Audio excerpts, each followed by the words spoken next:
कवि अरुण राष्ट्रवर के सच्ची सीधी बात कार्यक्रम में आपका स्वागत है।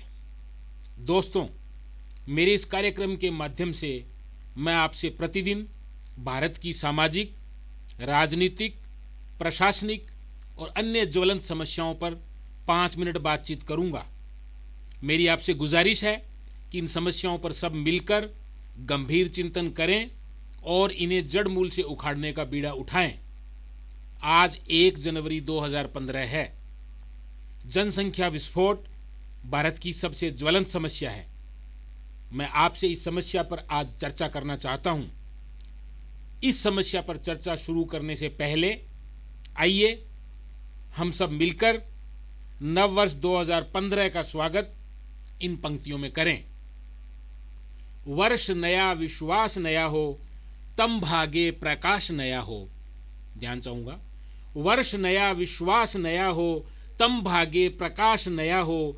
करें जतन हम मिलकर ऐसा, मन में एक उल्लास नया हो। करें जतन हम मिलकर ऐसा, मन में एक उल्लास नया हो। सीमाओं का तोड़ें बंधन, अब अपना आकाश नया हो। सीमाओं का तोड़ें बंधन, अब अपना आकाश नया हो। वर्ष नया विश्वास नया हो, तम भागे प्रकाश नया हो।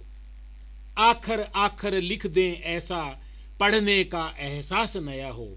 आखर आखर लिख दें ऐसा, पढ़ने का एहसास नया हो। जगमग जोत जले जीवन की, कतरा कतरा सांस नया हो। जगमग जोत जले जीवन की, कतरा कतरा सांस नया हो। वर्ष नया विश्वास नया हो, तम भागे प्रकाश नया हो। वर्ष नया विश्वास नया हो, तम भागे प्रकाश नया हो। नए वर्ष के स्वागत के बाद मैं आपको यह बताना चाहता हूं कि जनसंख्या विस्फोट भारत की सबसे बड़ी, गंभीर और विकराल समस्या है, जिस पर न तो सरकार गंभीर है और न ही हम लोग। हमारी कुल जनसंख्या हेड काउंट 127 करोड़ हो गई है। संपूर्ण विश्व की कुल जनसंख्या 730 करोड़ है। यानी विश्व की कुल आबादी के 17% लोग, 17% पीपल हमारे देश में रहते हैं, जबकि हमारे पास विश्व की कुल जमीन का केवल 2.5% क्षेत्र है। चीन विश्व में सबसे अधिक आबादी वाला देश है। चीन की जनसंख्या हमसे केवल 10% ज्यादा है।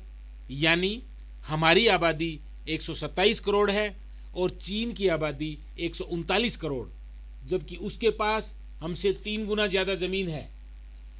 दोस्तों, हमारी आबादी 2.1% प्रति वर्ष की दर से बढ़ रही है।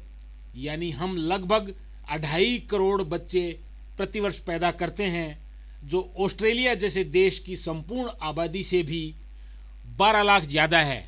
कहा जाता है कि हिंदुस्तान प्रतिवर्ष एक नया ऑस्ट्रेलिया पैदा करता है, जबकि आज तो स्थिति यह है कि हम एक नए ऑस्ट्रेलिया के अलावा 12 लाख और भी ज्यादा लोग बोनस के रूप में प्रतिवर्ष पैदा कर रहे हैं। क्या होंगे कीड़े मकोड़ों की तरह बढ़ती आबादी के नतीजे? ये देश की विकास दर को हर स्तर पर प्रभावित कर रही है। देश का क्षेत्रफल तो बढ़ाया नहीं जा सकता है, परंतु जनसंख्या नियंत्रण तो किया जा सकता है। दोस्तों, हमारे देश के संसाधनों में गणितीय वृद्धि, अरिथमेटिक प्रोग्रेस, यानी 1, 2, 3, 4, 5, 6 की गति से वृद्धि हो रही है, जबकि देश की जनसंख्या यानी देश की आबादी ज्योमितीय वृद्धि, ज्योमेट्रिक प्रोग्रेस से बढ़ रही है। यानी 2, 4, 8, 16, 32, 64। देश को आजाद हुए आज 67 वर्ष हो चुके हैं, परंतु आबादी नियंत्रण पर किसी भी सरकार ने कोई ठोस कदम नहीं उठाया है। मैं अपनी इन चंद पंक्तियों के द्वारा अपनी बात यहीं समाप्त करना चाहूंगा। ध्यान दीजिएगा। 27 की उम्र तक लड़की, 27 की उम्र तक लड़की और 30 तक रहे लड़का कुंवारा। 27 की उम्र तक लड़की और 30 तक रहे लड़का कुंवारा, इससे पहले शादी नहीं करेंगे, देश हित में यह प्रण हमारा। इससे पहले शादी नहीं करेंगे, देश हित में यह प्रण हमारा। समय की मांग है अब बदल दो, हम दो हमारे दो का नारा। समय की मांग है अब बदल दो, हम दो हमारे दो का नारा। हम तुम दोनों जब मिल जाएंगे, हम तुम दोनों जब मिल जाएंगे, एक बच्चा होगा हमारी आंखों का तारा, एक बच्चा होगा हमारी आंखों का तारा। धन्यवाद। जय हिंदुस्तान, जय भारत, नमस्कार।